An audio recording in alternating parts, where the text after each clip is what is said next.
Nous allons aujourd'hui parler du résultat du référendum qui s'est passé au Chili. Je préfère employer le mot référendum, le mot plébiscite ayant une résonance plutôt droitière en France, avec deux invités qui se trouvent actuellement au Chili.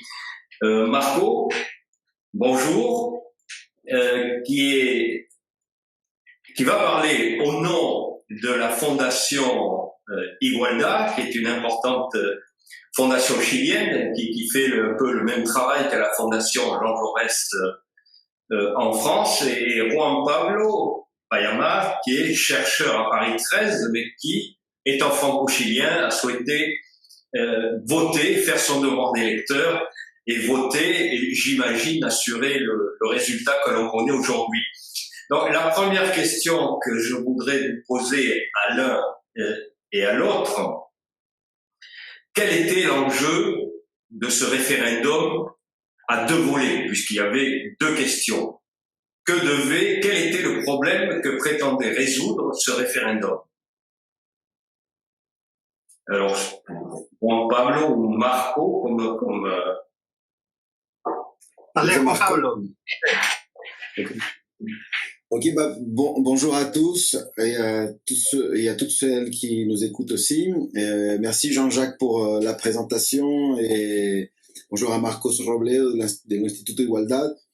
Et avant de commencer aussi, remercier la fondation de Jean Jaurès de pouvoir ouvrir cet espace de débat et de dialogue sur un processus qui est assez important pour le Chili et il me semble que aussi pour l'Amérique latine et voire même pourrait avoir quelques répercussions au niveau global. Donc, quels sont un peu, de mon point de vue, les deux questions posées? Oui, voilà, les enjeux de ce référendum qui, d'un côté, demandait oui ou non, est-ce que vous approuvez ou pas la réalisation d'une nouvelle constitution, c'est-à-dire une nouvelle république, on pourrait dire en France, et d'une autre part, par quels moyens voulez-vous rédiger, si vous voulez une nouvelle constitution, par quels moyens voulez-vous rédiger cette nouvelle constitution? Donc, ça pose, sur la deuxième question... C'est-à-dire lesquels? Quels moyens? Alors, les deux moyens, c'était d'une part ce qui a été appelé une convention mixte, et d'une part ce qu'on a appelé une convention constitutionnelle, qui est, disons, dans le deuxième cas, c'est une assemblée constituante, et dans le premier, c'est une convention où on va avoir la moitié des députés déjà en exercice, d'une part, et une moitié de délégués élus de manière directe par les citoyens. Donc, c'était un peu, les enjeux étaient importants du point de vue, ce référendum a fait écho, d'une certaine manière, à ce qui s'est produit le 18 octobre 2019 au Chili, qui est un processus d'explosion sociale, ce qu'on a appelé une explosion sociale, une révolte, une contestation massive de la population au large du pays, surtout à la capitale, et qui a été ciblé finalement, qui a commencé et a débuté par la hausse du tarif des transports, mais qui rapidement a eu des répercussions sur la manière dont on pensait le pays, de la manière dont les institutions du pays étaient organisées, qui sont organisées évidemment par la constitution de Pinochet qui a été réalisée en 1980. Donc, ce référendum avait cet enjeu-là. Comment on canalise une contestation, une explosion sociale qui contestait le modèle économique, politique et social du Chili des dernières 30 années, et comment cette population aujourd'hui aussi sortait du système politique pour aller dans la rue et contester de manière pacifique dans la plupart des cas, mais aussi avec une force, des fois avec une virulence qu'on a pu voir et observer à la télévision. Donc, le Chili finalement est allé le 25, et puis ça a été... Marco, moi j'aurais à ce moment-là une question à poser. Je comprends bien que les événements d'octobre 2019 ont eu pour conséquence cette consultation référendaire, mais malgré tout, depuis le rétablissement, ce qu'on appelle le rétablissement de la démocratie, la transition, il y avait eu déjà des modifications de la Constitution, des contestations sur la Constitution. Donc, est-ce qu'on ne peut pas dire quand même que le vote de dimanche dernier était quelque chose qui était attendu depuis beaucoup plus longtemps? Oui, en premier lieu, merci beaucoup pour l'invitation pour cette conversation avec la Fondation. Et, je crois que c'est très important d'avoir ce dialogue entre l'Amérique latine depuis un pays comme le Chili, le Chili et la France, parce que je pense que les points plus importants, c'est que comme des autres événements importants qui ont passé récemment, comme l'élection de Donald Trump ou la crise de la démocratie dans l'Europe, je pense vraiment que les plébiscites au Chili sont un fait historique qui est un symbole qui marque le fin du cycle de la mondialisation néolibérale. On a qu'à rappeler que le cycle néolibéral mondial a commencé au Chili avec les coups d'État de 1973 entre le président Salvador Allende. Mais il faisait partie d'une réponse internationale à la crise du capitalisme des années 60 et 70, et dans le cas du Chili et du développement latino-américain. La dictature de Pinochet et de l'élite civile de droite n'était pas seulement une restauration capitaliste, mais une refonte de l'État chilien. Le Chili a opté la première politique néolibérale en réponse à la crise de l'État keynésien en 1975. Et cette transformation a été institutionnalisée dans 1980 grâce à l'approbation frauduleuse d'une constitution, aujourd'hui encore en vigueur, basée, cette constitution, sur deux piliers. Le premier a été un régime économique et social néolibéral qui permet la primauté de l'intérêt privé sur l'intérêt public. Et le deuxième pilier a été deux mécanismes pour assurer l'ordre économique et social. Un mécanisme a été des institutions contre-majoritaires pour mettre son veto à toute réforme de l'État néolibéral. Et aussi, ils ont imposé des institutions de sécurité nationale avec un rôle politique des forces armées qui ont été en vigueur jusqu'à 2005 et une autre autonomie des institutions militaires.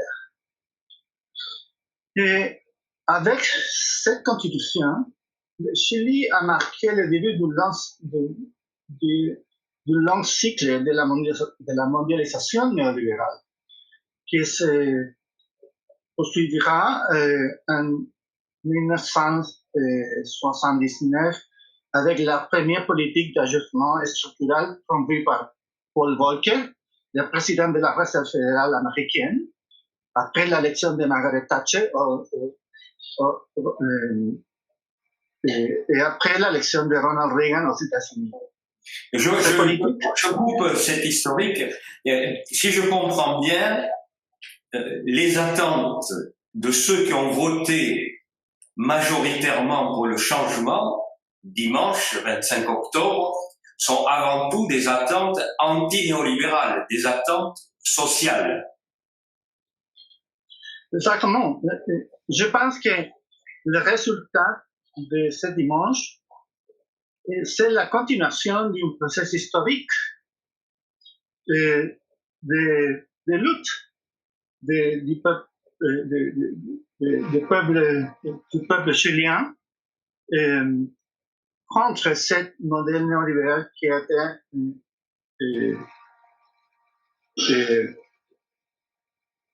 en vigueur sans 1988. Il y a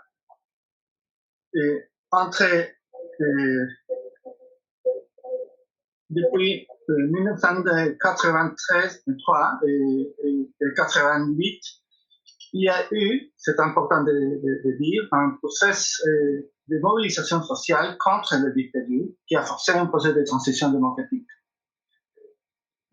Mais ce projet de transition démocratique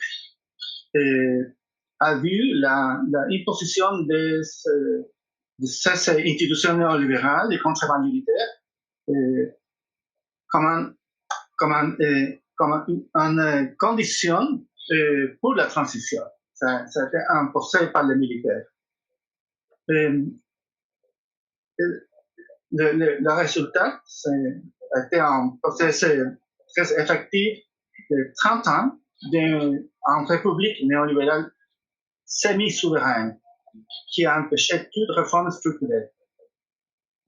À cela s'ajoutait le développement du processus de néolibéralisation, de bureaucratisation, et même d'un niveau important de corruption des partis politiques démocratiques qui a fini par générer une conséquence, une crise de légitimité des institutions politiques et de l'État et de la société. Et là, j'aurais une autre question à vous poser à l'un et à l'autre. Mais est-ce que le vote de dimanche peut avoir effectivement des conséquences positives du point de vue de ceux qui ont voté pour le changement? Est-ce que il va y avoir effectivement une constitution nouvelle, évidemment, mais une constitution sociale, de nature à éviter ce que le Chili a vécu en octobre l'année dernière, une explosion sociale?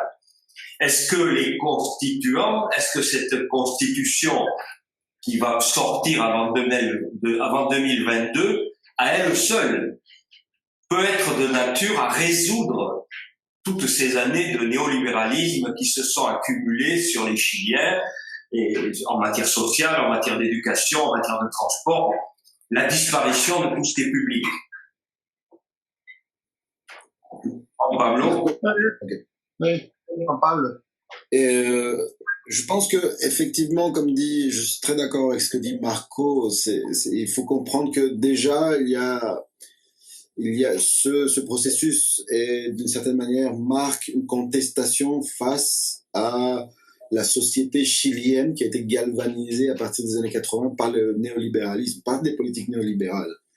Et donc c'est une reprise de main d'un processus social plus long, hein, qui s'était initié déjà dans les années 60, dans les années 70 après avec l'unité populaire. Mais et donc dans ce contexte, je pense qu'il faut comprendre le 25 octobre, ce dernier 25 octobre, ce référendum aussi dans un contexte d'un processus qui va être plus long. C'est-à-dire, il y a une nécessité, je pense il était nécessaire, tout le monde a compris, le pays a compris qu'il était nécessaire d'avoir un nouveau cadre constitutionnel pour pouvoir avancer et pour pouvoir effectivement répondre à ces attentes et à ces réclamations sociales, d'avoir un État social, hein, d'avoir vraiment un pays avec un État social. Mais je dirais qu'il y a bien d'autres choses encore qui vont avoir besoin d'être reflétées non seulement dans la Constitution, mais aussi qui vont avoir besoin après d'avoir un gouvernement qui soit capable, ou des gouvernements qui soient capables de mettre en place et de mettre en place cette nouvelle constitution, cette nouvelle république qui va être écrite. Hein, sinon, ça va être, on dit comme on dit en espagnol, une lettre morte, de la lettre morte. Hein, c'est la question du comment que je voulais poser.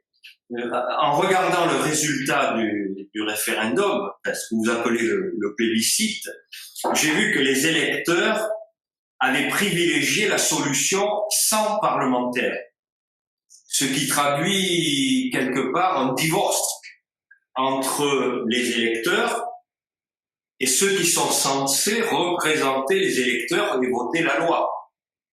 Et donc, moi, ma question, c'est, dans la mesure où le système politique n'a pas beaucoup changé, comment les choses peuvent-elles se concrétiser pour éviter que se répète le divorce de ces dernières années? Juste pour contre-répondre, puis je laisse à Marco répondre. Je pense que il y a un divorce, effectivement, oui, avec la politique, mais surtout avec les institutions de la politique, les institutions de cette constitution néolibérale. Donc, il y a un besoin, il y a une volonté populaire, aujourd'hui souveraine, de changer, de reconstruire des institutions nouvelles, que ce soit les institutions de gouvernement, comme celles, par exemple, des organisations politiques, comme les partis. Donc, on est face vraiment à quelque chose où il y a d'une part la partie sociale, l'État social, mais il y a aussi la partie politique, comment cette démocratie va être elle-même. C'est-à-dire, il y a aujourd'hui l'Assemblée constituante qui va se mettre en place, elle devra être paritaire, c'est par loi, il y a déjà une loi qui est passée sur cela, donc elle devrait intégrer des peuples originaires, donc elle a des caractéristiques qui ne sont plus les questions des années 90, qui ne sont plus les questions des années 80 ni des années 2000. C'est vraiment, aujourd'hui, on est arrivé à un niveau de maturation sociale qui nous indique qu'il y aura un élément très très fort, une composante sociale très très forte, mais aussi un élément politique nouveau, démocratique, qui va être créatif, qui personne pourrait dire vraiment ça va être comme cela, mais qui pourra, c'est pour ça qui peut avoir des répercussions non seulement pour le Chili, mais sinon pour l'Amérique latine et pour les autres pays, parce que ça va être quelque chose de nouveau, ça va être une nouvelle constitution du 21e siècle, avec un processus très très participatif, avec une société qui va continuer à être mobilisée, je pense, de manière très très forte, qui va être un peu garante de ce processus, de cette assemblée constituante et des processus électoraux qui vont avoir lieu bientôt. Je comprends bien, mais je me fais l'avocat du diable. Je comprends qu'il y a des institutions nouvelles, mais il faut faire vivre ces institutions. Il faut des acteurs pour les faire vivre. C'est la question que je pose à Marco.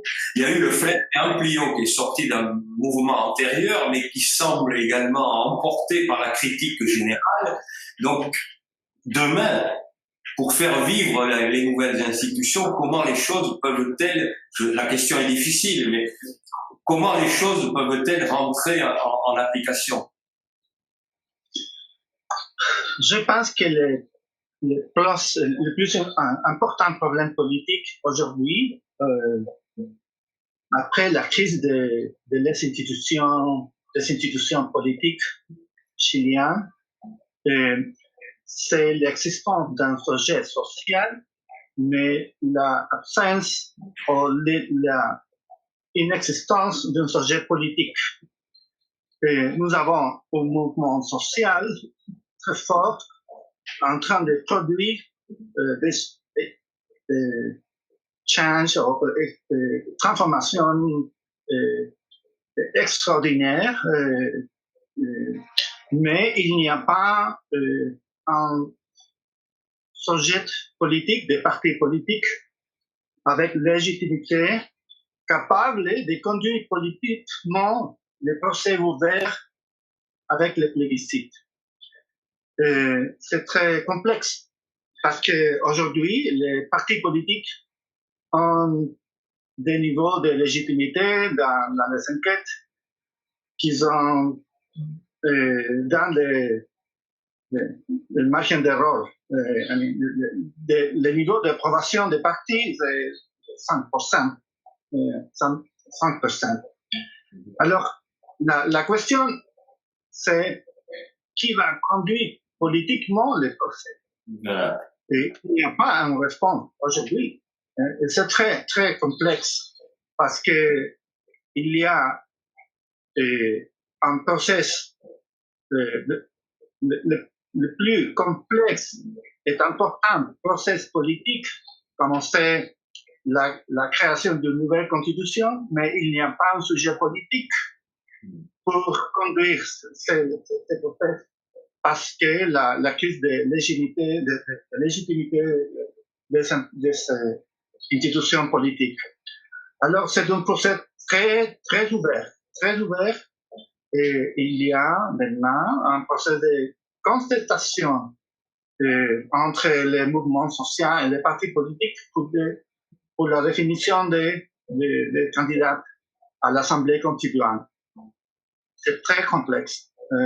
Mais le point plus politique que je voudrais faire, c'est cette idée générale d'une crise de globalisation mondiale.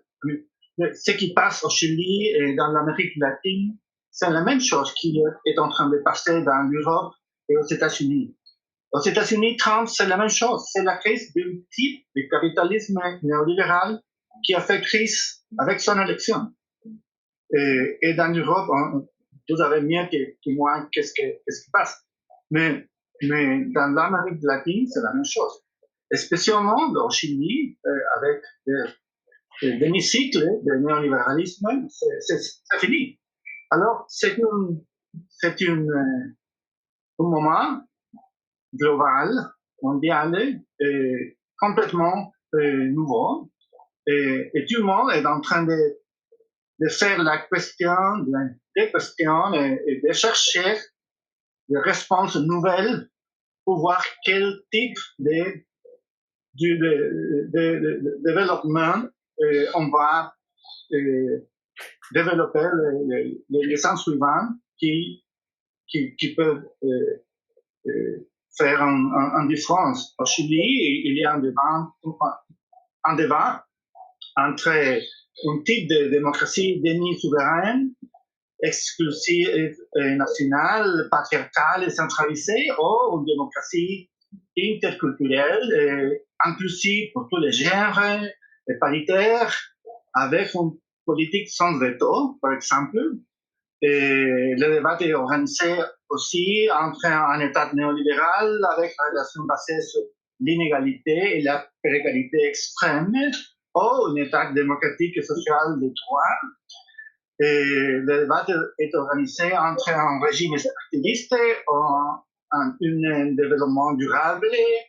Le débat est organisé entre un État capable de surmonter les manipulations néolibérales et après, pendant les dernières années néo-souverainistes pour marcher vers la reconstruction d'une communauté internationale multilatérale, démocratique et solidaire, et une Amérique latine autonome face des États-Unis et la Chine et face les nouveaux disputes géopolitiques globales. Mais les questions sont très importantes. Je suis désolé, je crois qu'il va falloir bientôt arrêter notre échange. Je voudrais quand même poser une question qui nous ramène au Chili, mais qui peut avoir un intérêt plus large. Est-ce que ces partis politiques, en particulier les partis politiques dits progressistes ou de gauche, ont réagi à l'événement pour essayer je ne sais pas s'il faut employer le mot de moderniser ou de mieux se connecter avec le mouvement social, se refonder, se redéfinir. Est-ce qu'il y a une réaction positive tournée vers l'avenir des partis politiques, puisque après tout, quel que soit le système démocratique dans le monde, comme l'a dit Churchill, ils sont très mauvais, mais il n'y en a pas de meilleurs. On n'a pas trouvé d'autres méthodes de fonctionnement d'une société démocratique. Alors, comment se comporte, la question s'adresse à tous les deux, on va conclure là-dessus, et comment se comportent les partis politiques qui sont censés représenter le mouvement social, mais qui sont condamnés par lui, dans les sondages notamment. Marc, Je crois qu'on n'a pas une réponse.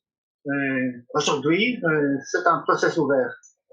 On peut voir au Chili, par exemple, une réponse très, très complexe, je dirais. Il y a une compréhension, il y a des partis qui sont capables de comprendre la situation politique, mais on ne voit pas une disposition pour renoncer au pouvoir politique de la représentation. Je pense que ça sera un processus très, très complexe de transformation du système du parti de Chili. Bon, Juan Pablo, un mot, je crois qu'il faut qu'on l'arrêtions bientôt. d'accord. Non, je pense qu'il va falloir s'habituer, je pense, à un système, à une démocratie où le rôle des partis va changer. C'est-à-dire la manière de faire le parti politique va changer. Ce qu'on a pu voir jusqu'à présent, je pense, c'est que les partis n'arrivent pas à s'adapter encore à cette nouvelle situation, avec une société beaucoup plus mobilisée et avec une société qui aussi a la capacité, c'est la société digitale, la capacité de s'informer en dehors des grands axes traditionnels de l'information, télévision, radio ou la grande presse.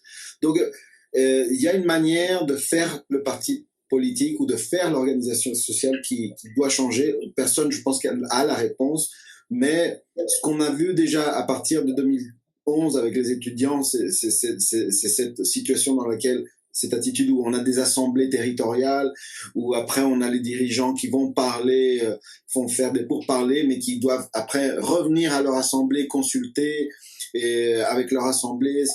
Je pense qu'on va être beaucoup plus confronté à une situation comme celle-ci qu'à une situation où avoir des dirigeants représentants des partis ou des élus représentants qui vont pouvoir faire à leur guise la politique. Merci. On aurait eu encore beaucoup de choses à évoquer. Le problème de l'environnement, le problème des Indiens Mapuche, des minorités, les élections présidentielles qui vont se retrouver au même moment que l'élection constituante. Et moi, ce que je vous propose, c'est qu'éventuellement, on se retrouve dans quelques temps pour prolonger ce débat qui effectivement concerne non seulement le Chili, non seulement l'Amérique latine, mais aussi, comme l'a dit Marco Robledo, la gauche en général dans le monde, en Amérique du Nord, mais aussi en Europe. Alors merci à tous les deux et avec votre accord, on va essayer de répéter l'exercice dans un mois ou dans 2 mois. Merci à vous. Merci beaucoup. Merci Marcos. Voilà. Merci Jean-Jacques. Pardon. Voilà.